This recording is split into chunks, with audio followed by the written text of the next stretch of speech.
इन्दि बिखा मानो फिसाखौ बुंनो इन्दि बिखा आं गासैबो बुंजोबगोन आं जा खालामदादों मोनाखै जों आंनाव जेबो गैया गभर्नमेन्टनि जेबो गैया आंनाव मोनसेबो जिनिस नुवा रेशन कार्ड मोनसेल' दं बेखौ सुगारजों अन्थाइजों अन्थाइ जादों औ बेखौथ' अपारेसनसो खालामनांगोन ना मा मुलि जानांगोन कलब्रादाराव दा माबा कलब्रादारना मुलि जाबाबो हामानो उत्सु आन्दलनाव मास मोनथाम आङो रावबो जाहोग्रा गैया लोंहोग्रा गैया ओरै बिगुमैफोरजोंसो बिब'फोरजोंसो फिजाहैदों आं बे जेल जाबा रावबो नायग्रा गैया बे उन्दैखौ लानानै बे देरसिनमोन नालाय दा जेल जानाय सुबुंखौ लानानै औ मा नाम बिनिया बेरा माबा फिलिप मा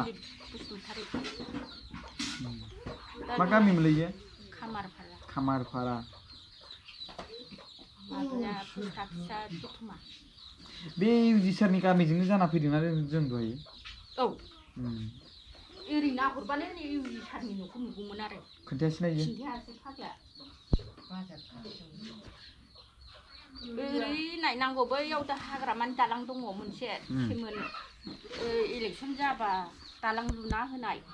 गावसिनि पार्टिफ्रा आयै मोननांगौखौ मोनथारबाय जोंहा बिखाखौ मोनथारबाय होननाय दा हाग्रामाबो गैला दालाङाबो गैला बेखौ नायनानै लायदो फिसाफोर खेबना लांदो नैबे दै फिसाया थाङो नालाय बेजों नोंसोर बै ब्रिज गाबोआखै होनबा बे ब्रिजआनो बेनो नैबे उसुंना थांबाय जोंना मा माबायो दालां बेयो नाला दालां होनो बारनो हाया दै बारनो हायो हानाया दैबाना जाबा बारनो हाला ओहो बायजोब्बाय गैला दंफां ओरैनो जेनलाब होनानै थाबायखायो आरो जों गोदोनिफ्रायनो जेनलाब होनानै थाबायो ओमफ्राय बे लामाया दालाङाबो इम्परटेन्टथार औ आयै फिसाफोर स्कुलाव थाङोना बै दावलिगुरि स्कुल थाबायनानै बारनांगौ मानांगौ बेजोंनो थाङो बेजोंनो फैनांगौ आरो दखान बाजारा बेजों थाङो बै सुक्रुबार हाथाय जायोना जोङो बेजों थांनांगौ ओरैबा गिदिंथारनाय जायो बे जोंनि गामिनि दालां नालाय बेजों थाङो गैला दंफां ओरै माबा जाबनायमोन गैला दा बेखौनो गावसिनि पार्टिफ्रा गोदो बानायजेनबा होनदों आरो सोर पार्टिया बे नांगोल पार्टिया बिपिएफ पार्टिया आयै मोननांगौ मोनबाय जोङो बिखाखौ मोनखाबाय आरो नांथारला जेबो नांथारला बे आफानिफ्राय होननाया दा बिफानि दालाङा गैला बिफा बायदि जाजोब्बाय होनो जोङो आंथ' गोदोनिफ्रायनो आं बे एबसुना एबसुआवनो दंखायो आं खुनु बाराखैबो फेन्दा फारनैबो नाव गंसेयाव फेन्दा फारनैबो गावाखै आं फिसाफ्राबो गावा आंना दा फिसा हौवा दङ बेखौ थिनबाय बायो आं थां बाबा नोङो हाग्रा बे माबाफोरजों लोगो जानानै एसे एनै फैसा खामाय ओइ बुरबक जायालै नाङा बिसिनि थाखाखौ बिसिनि थाखाया ओरैनो थगायसुला थाखासो होननानै बे फिसाला हौवायाबो थाङा बै फिसाया जेल जानाया बे बोरै बे माबा बे बाथा दङ बे बाथाया बिमाय जायो एमबाथाया बे लिंनानै लांनानै बे दा बिदिनो जाहैबाय खननै जाबाय बे जेल जानाया आंना फिसाया खननैयावबो रावनिबो आं जेबो सहाय मोनाखै खनथाम जालायलांबाय खननैयावथो माथो माला खनथाम जाबाय खेबसे फुख्रियाव हमजानाय हा फुख्रियाव हमनायजों दा बेजों खननै जाबाय बाराय जिराय बैयाव सियार लाबोनाखै दा बे जेल जानाया बुजाबायनाय बेबो जोंना गथ'आ गैया ओमफ्राय पार्टिनिफ्रायबो खुनु गथ'आ बेबो एबसुखौ नागाराखै पार्टिनि दाबो माबानिफ्रायबो दिनैसिमबो नाया मोजां जाबाय जों बर' हारिनि जानानै मोनसे बर' हारिनि खामानि मावनो नाजादों बे गथ'आ बिराद सानोथ' बिराद साननाय दं बेनाव बबे माबाया माबोरै थांदों मा रोखोमै जाबोगासिनो दङ बिराद सानो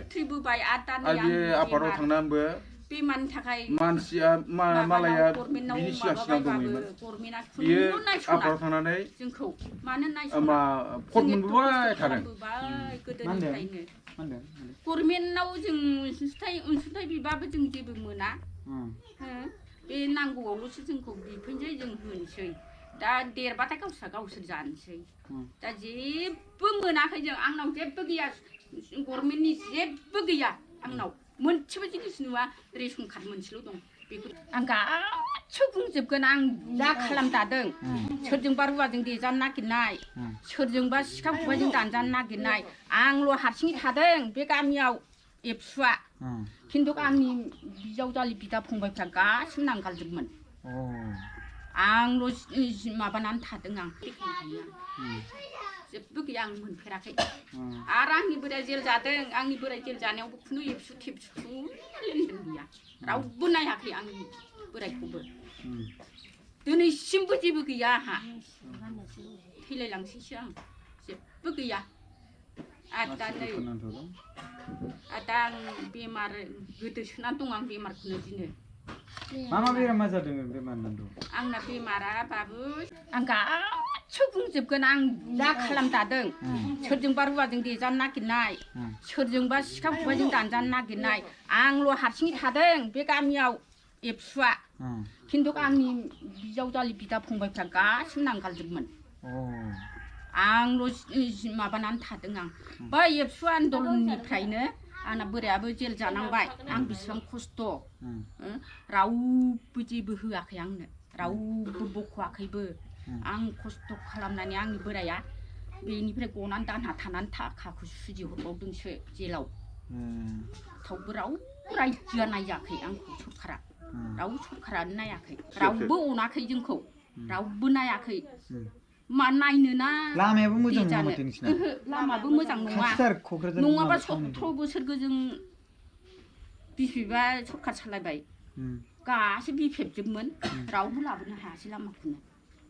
गैया लामा फाग्लासो लामा फाग्लासो होननांगौ बे दालाङा बिखानो बैसिनि मानो बायखो दा थाखौबो दिनैसिम जेल जादों सरखाराबो नायाखै रायजोआबो नायाखै रावबो जेबो अननाय होआखै आं बिलाबायबाबो हनै प्राइमारिफ्राव बबेबा चेयारमेनाव बिबायबाबो लंपेन्ट गांसेनि दाम हर बेसेबां थाखा थाङो जों मासावनो नै आदै जोंनि न'आ बेनो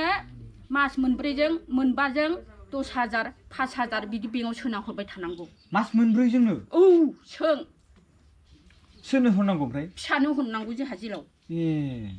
दायोना नै दाख्लैसो हरखांबाय 5,000 दाखालि हरबाय 10,000 बेनो हरैनो जोंहा न'आ रानख्रेबजोब्बाय जेबोथ' खामायनानै होलांखायाखै बियो जेबोथ' खामायनानै होलांखायाखै सोर मिथिगोन जों ओमफ्राय इन्दिबिनि रावबो मानसिफ्रा माबा होआखै रावबो फैयाबो रावबो अनाबो रावबो नायाबो रावनिबो अननायबो मोना आं होमबा बिदिब्ला आफादाव सोर हाबगोन दे फिउचाराव नङा होमबा रावबो गैया सासेमोन बेनो नैबे औ बेनो ओमफ्राय नैबे सेरफांगुरिनि बेबो हाबदों सानैजों हमजानाय औ दाबो गवाखै सानैबो गवाखै बिसोर मानो दे हमजानाय बिसोरो इन्दिबि होननानै आरो औ इन्दिबिखा मानो मिसाखौ बुंनो इन्दिबिखा बे हाग्रामानि थाखायनो हाग्रामायानो हमहोदों सिगाङाव माबादोंमोन नालाय थांदोंमोन नालाय हाग्रामा 17 बोसोर सरखार सालायबाय बिसोरखौ मानो सख'नो हायाखै बे मानो नायाखै जाथि नायग्राबा जेबो गैया हाग्रामानि जों ओंखायनो हाग्रामा नाङा दा बिटिआर सरखाराबो प्रमद सारा जोंखौ मा खालामथों गोदोबाबो जों फिसाफोरखौ गसिगोन बायदि खोनादों माने 274 जिखिनि इन्दिबि जेलाव दङ बिसोरखौ बरननो थाखाय नाजादोंमोन ओमफ्राय बेखौ गसिगोन होनदोंमोनथ' दा माला गगोन नै दा जेबो खबर मोनाखै उदिस मोनाखै दा 27 थारिखआव फिसाया माबा खदाव लाबोगोन नालाय लेंहरगासिनो दं गाननाय जोमनाय गैलानो लकडाउननिफ्राय थांनो मोनाखै गाननाय जोमनाय गैयानो दा गाननाय जोमनाय बिहरदों आरो बिदिनो मेसें बोथोरबाथाय गाननाय जोमनाय बायना हैनांगौ बबेयाव दोनदों दा बेखौ लख्रा सेन्ट्रेल जेल गुवाहाटि औ दा बिसिम थांनांगौबा बेसेबां थाखा नांगौ जों मानो राना जानांगौ बिदिजों आरो रावनिबो बेमार जाना दं आंहाबो बेमार दा ओंखायनो बेमार लानानै दा बुधबाराव थांगोन आं फिसाखौ नायनो जेन'बा फिसा गसान्दिबा आंबा मा जागोन नङा मानसिनि जिउआ दानो दं दानो गैया ओंखायनो फिसा मादैनि नामखौ बावफिनबाय मा नाममोनलाय आंना पुष्प बसुमतारी ओमफ्राय आदैनिया बिस्वना बसुमतारी दानि गोदानाव एसे थाब बे जाग्रा फिलिप फिलिपपुसनि खाथि जाबाय दा सरखारा हगारनो होनदों दा थाब हगारबायोबा आंनि थाखाय बिराद मोजांमोन सरखारखौ आं बिराद धन्यबाद होबावगोन नोंनि थाखायल' नङा जों बर' हारिनि थाखाय आरो जेन'बा बयबो जानानै दं नालाय इन्दिबिफ्रा दंजोबो दा सरखारा थाबैनो बिसोरखौ सख'नाय खालामोबा धन्यबाद होगोन आरो आं सरखारखौ जोंनि प्रमद सारमोनखौ हेमन्त मोनखौ सोनारनांगौ ओरै हं हं जाजोब्बाय बायफ्लंलांजोब्बाय थब्लंलांजोब्बाय आरो बे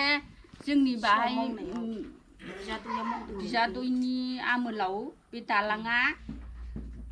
मावदोंमोन ब्रिज फैदोंमोन ब्रिज फैनायाव बेनो बे ब्रिजआबो ससेल' जानानै थादों दैयावल' नारथामलेनानै दोनदों औ बे दालाङा जाय दालांखौ बुंदों औ नारथामलेनानैल' प्लास्टार होदों ओमफ्राय सायावबो जाखाराखै सिङावबो जाखाराखै ओरैनो दा ना बामि दन्दर जानानै दङ बे दालाङा ओमफ्राय दा बिनि सायाव दाखालि इलेक्सन फैनोसैयाव हाग्रामानि दालां लुदों दंफांनि औ ओमफ्राय दा गैला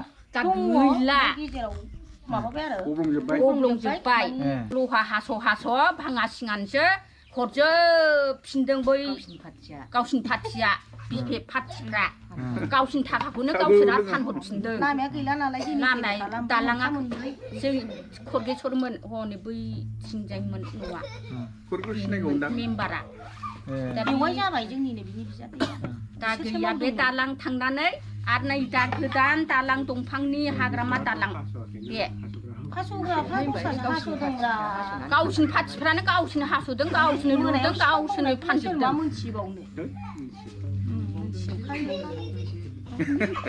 बिदि खालामदों बिदिनो खालामदों जेबो गैया बिदिनो खालामजोबदों